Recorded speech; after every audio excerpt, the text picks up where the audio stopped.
Hi, it's Hannah with WTI. I have limited cabinet and counter space, and it seems like so many things end up having to be on our kitchen counter. So anything I can do to get rid of some things on my kitchen counter is always a plus. So check out these little hooks by 365 Home. They are amazing.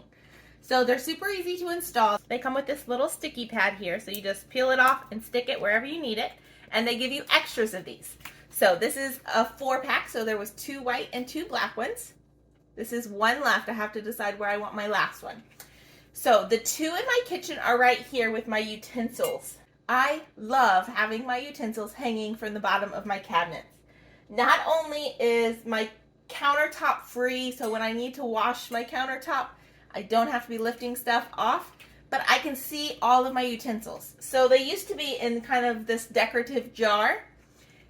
And let me tell you, when I got them all out to hang them on these hooks, I found 2 utensils I didn't even know I had. They're super convenient because they bend. So you can have them hang from the wall like this, or they can hang vertically like this. There was no good place in our shower for our loofahs, so that's where my 3rd one is. I hung it in the shower, and it is perfect for loofahs. Go ahead and order these because I guarantee you'll find places for all 4 of them, and they will be so helpful to you. And that's my point of view.